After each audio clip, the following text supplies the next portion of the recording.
맞죠? 그래서 사채 만기 상환이면 사채 상환 손익이 없습니다. 근데 사채를 조기에 상환을 하잖아요. 그럼 조기에 상환하면 아까 우리가 사채를 만기에 상환해야 사채 할인 발행 차금이나 사채 할증 발행 차금 잔액이 없어지지, 조기 상환하면 사채 할인 발행 차금이나 사채 할증 발행 차금이 남아있다라는 거예요. 자, 그런데, 그러니까 액면 발행이 아니면 얘기하는 겁니다. 자, 그런데 우리가 이제 매도에서 잠깐 매도 가능 증권 처분해서 잠깐 했었죠. 어저께 매도 가능 증권 도중에 처분하면서 평가하는 거 했었잖아요. 그때 우리가 어저께 뭐 했었냐, 뭐 30%를 매각했다라고 하잖아요. 30%를 매각하면 매도 가능 증권 30% 날리고 매도 가능 증권 평가 손익도 30% 날렸죠. 똑같아요. 그럼 뭐예요? 그럼 사채하고 사채, 그 다음에 사채 할인 발행 차금 또는 사채 할증 발행 차금. 얘네들은 운명 공동체잖아요. 근데 공동체가 사채를 만약에 40%만 상환하면 사채 할인 발행 차금이나 할증 발행 차금도 똑같은 비율로 제거해야 된다라는 게 핵심이에요. 아이 오케이? 왜냐면 어저께래. 아까 보여드렸지만 요게 이렇게 돼 있는 거잖아요. 사채 상환하기 전 어떻게 되면 재무상태표에 사채 액면가 8천만 원이죠. 물론 40% 상환했지만. 그렇죠. 근데 여기 보세요. 상환일 현재 사채 할인 발행 차금 잔액은 750만 원 이렇게 돼 있으니까 여기 4할차라고 하겠습니다. 사채 할인 발행 차금이 여기 750만 원 이렇게 되어 있는 사채잖아요. 아이 오케이? 이렇게 사채인데 지금 몇 프로 상환했대요? 그렇죠. 맞아요. 40%를 아이고야, 40%를 중도 상환했다라고 했으니까, 그러면 사채가 8천만 원 이렇게 날라가고, 마치 건물 날라가면 건물도 날라가고 감루도 날라가고, 근데 건물은 40%를 팔 수가 없잖아. 그러면 저 건물 짝갈라서 40% 팔게 이렇게 할 수가 없지만, 물론 그렇게 할 수도 있지만, 그렇죠. 그래서 어떻게 하냐면 사채 40%가 날라갈 거 아니에요. 그럼 당연히 어떻게 사채 할인 발행 자금도 40%만 날라가야지 노티스를 해야 된다라는 거예요. 아이 오케이? 운명 공동체이들은 없앨 때도 각각 없애야 되는 거예요. 그럼 날짜가 4월 10일, 4월 10일. 그럼 차변에 사채는 3,200이 날라가겠죠? 액면가가 8천만 원이니까 40%면 3,200. 이렇게. 음. 그 다음에 사채 할인 발행 차금은 750만 원이니까 40%면 300만 원이 날라가야 돼요. 사채 할인 발행 차금은 사채 차감 계정이었죠. 그럼 사채하고 같은 편 위치, 반대편 위치, 분계에서는 반대편이지, 반대편이지. 그럼 반대편 위치니까 날릴 때도 반대편. 근데 만약에 얘가 사채 할증 발행 자금이면 같은 쪽 위치니까 같은 쪽 날리셔야 되는 거고. 그래서 반대편인 대변의 사채 할인 발행 자금 얼마냐? 300이죠. 750에 40%니까 이렇게 하셔야 되는 거예요. 그렇죠? 그러면 이 사채는 잘 보세요. 이 사채는 우리가 이렇게 되어 있는 걸 뭐라고 하냐면 사채 할인 발행 차금이나 할증 발행 차금과 같이 차감적 평가 계정 이런 것들을 고려하고 난 후에 숫자를 장부 금액이라고 하죠. 그럼 이 사채의 장부 금액 얼마짜리냐면 7,250만 원짜리예요. 맞죠? 그럼 이 중에서 40% 상환한 거잖아요. 그럼 40% 상환한 거니까 얘가 얼마가 되냐면 얘가 계산하시면 2,900만 원이에요. 왜냐면 우리가 처분 손익이나 상환 손익을 비교할 때는 우리가 처분이익 구할 때도 자산의 처분이면 처분한 자산의 장부 금액과 처분가액하고 비교하듯이 부채를 상환하면 상환하는 부채의 장부 금액과 상환 금액을 비교해야 돼요. 그럼 지금 2,900만 원짜리 사채 40% 상환해서 장부 금액 2,900만 원짜리 사채를 2,800에 상환해요. 그러면 지금 싸게 상환했죠. 자산은 싸게 팔면 손해지만 부채는 싸게 갚으면 이득인 거예요. 그래서 100만 원만큼 이득 본 거예요. 그렇죠? 그래서 계정 과목은 사채 상환 이익이라는 계정 과목 나옵니다. 사채를 상환하면서 이익임. 저는 이렇게 설명해도 여러분들이 그다음부터 잘 하세요. 이해는 되시겠죠, 여러분들? 근데 그렇게 안 해도 돼. 맞죠? 혹시나 이 방금 제가 했던 상환 손익을 구하는 게 어렵다라고 하시면 이렇게 하신 다음에 보통 예금에서 2,800 나가잖아요. 그죠? 그러면 대변에 보통 예금. 이렇게 그럼 마지막에 우리가 상환 이익이나 상환 손실 적어야 되거든. 그럼 분계해서 지금 금액이 어디가 빵꾸 나요? 대변 빵꾸 나잖아요. 그럼 대변에 빵꾸 나면 수익이에요, 비용이에요? 수익이지 당연히. 그럼 수익이니까 사채 상환 이익이 나와야 되고. 그러니까 차변이 빵꾸 나면 사채 상환 손실이라는 비용이 나오면 되는 거예요. 이해되셨어요? 이게 정 판단하시는 게 어려우면. 알았죠? 자, 넘어가고요. 자, 이제 16번. 자, 이거 어저께 풀었던 문제입니다. 뭐냐? 우리가 이제 건물하고 토지를 현물 출자 받았다.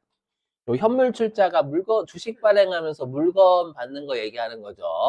근데 갑자기 토지에 있던 구건물을 철거해 버린 겁니다. 누가 봐도 이거 토지만 사용할 목적인 거잖아요. 그러면 이때는 여기, 이때는 여기 있죠. 구건물 일괄 구입 비용, 철거 비용, 토지 등기비 명목 이거 전부 다 해당 토지의 취득가에 가산해야 됩니다요. 자, 근데 우리가 어저께 그러면 주식을 발행하고 물건 받았으면 그 물건가를 얼마로 볼 거냐가 문제가 됐었잖아요.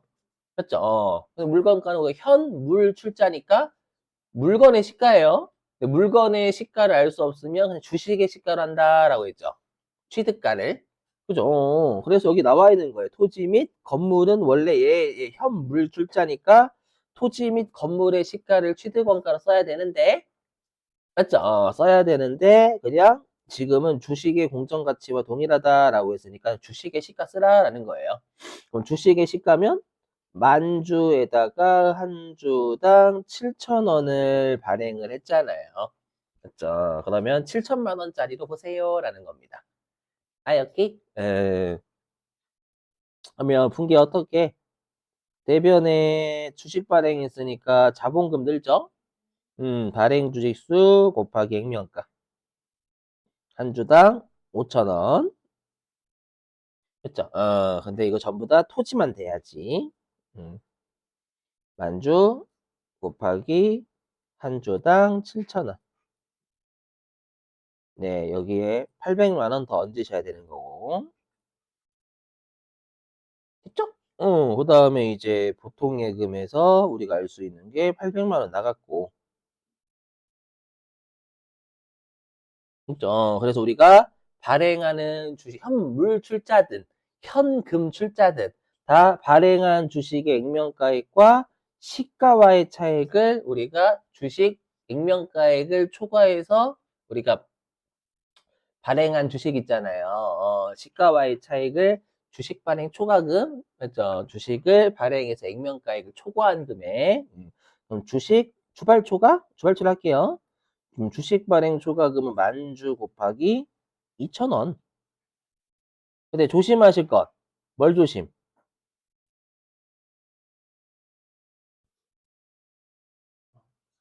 그렇지, 그렇지. 산 게 주식 발행 초과금 뜨기 전에 주식 할인 발행 자금 있잖아요. 걔부터 먼저 상게해야죠, 여러분들. 맞죠? 문제에서 언급 없으면 찾으라는 거예요. 맞죠? 지금은 그럼 합계자는 이산표 가야죠. 음, 04월 20일. 그럼 지금에서는 주식 할인 발행 자금이 없어요. 하지만 실제 시험에선 있게 나옴.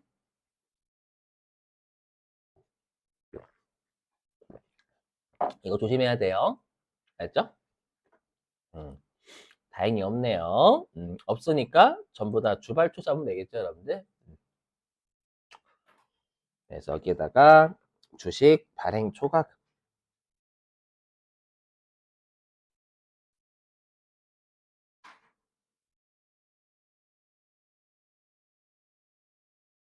2천만 원인가요? 이렇게 하시면 됩니다요. 생략. 분개를 안 할게요. 순으로 했으니까. 채권 채무 없으니까 뭐 그냥 거래처는 걸려도 내가 안 걸려도 되겠죠. 자, 이제 몇 페이지냐면 7페이지 5번하고 6번. 자, 8페이지. 5번하고 6번. 네, 1시간 전에 했던 거. 왜요? 충격요법 쳐야 돼. 2시간 또는 1시간 전에 했던 거. 알죠? 자, 보면 우리가 이제 결산일이잖아요. 그러면 이제 20X1년 12월 31일인데 근데 우리가 이제 여기 이자는 매년 말에 보통 예금으로 이체하는 게 요게 표시이자죠. 액면이자. 그럼 액면이자는 액면가액을 기준으로 액면이자율 곱해서 여러분 주는 거잖아요. 맞죠? 그래서 여기 보통 예금에서 나가는 건 4천만 원 곱하기 표시이자인 5% 또는 액면이자율 해서 200만 원입니다요. 이렇게 잡는 거예요. 자, 그런데 이제 우리가 1년 전 장부금, 이자 비용 있잖아요. 아까 했지만, 우리가 1년 전 장부 금액이 유일하게 발행가액하고 장부 금액이 똑같아요. 그렇죠? 여기에다가 유효이자를 곱한다라고 했죠? 그래서 3,500만 원에 8%. 요게 이제 2,800만 원. 280이구나. 뭐 하는 거야.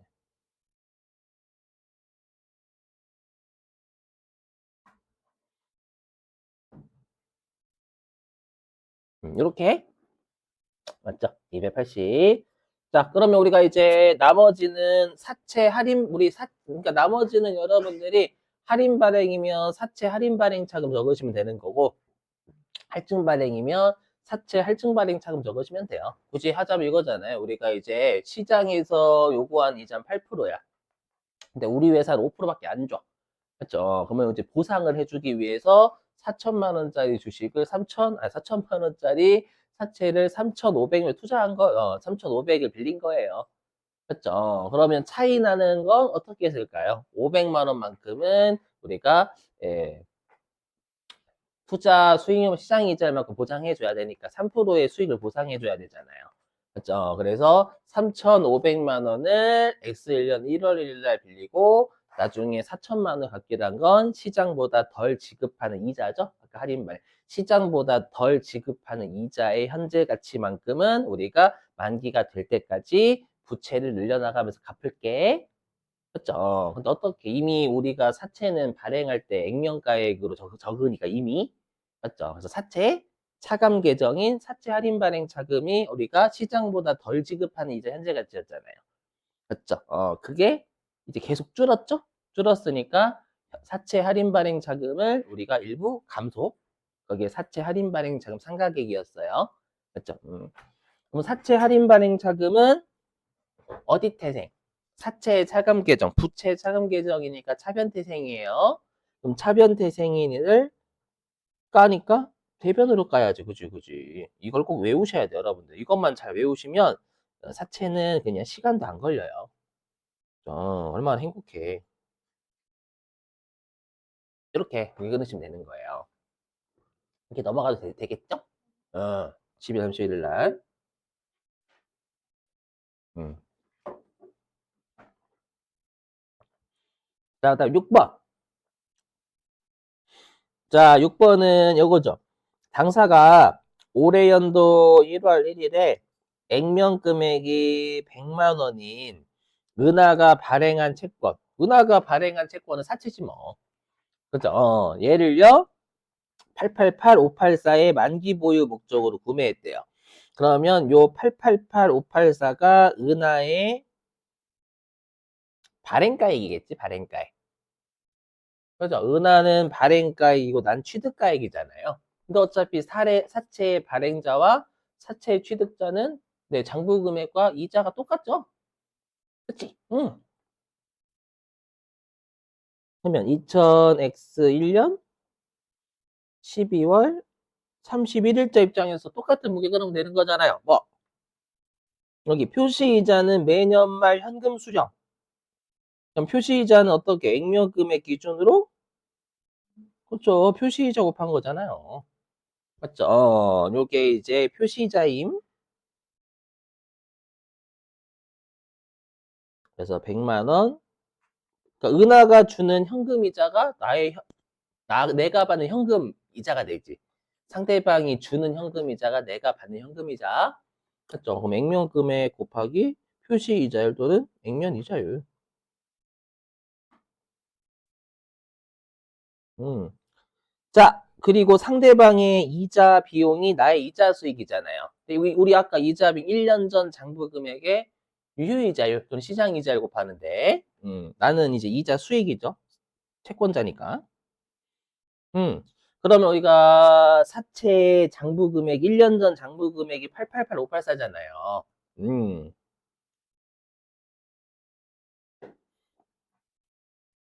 여기에다가, 그렇죠. 유효이자율 15%. 그죠? 요렇게 구하면 얼마 나오겠지. 반올림이니까 반올림 하래. 얼마냐? 할게. 자, 888, 584 곱하기 0.15 하면 얘가 133,287.6 나오네요. 그죠? 그렇죠. 근데 반올림이니까 이게 8이 돼야지, 8? 네, 이렇게. 예. 그럼 나머지는 뭐 쓰면 돼요? 저 만기 보유증권. 상대방은 부채를 늘리는 거고 나는 채권을 늘리는 거고. 음.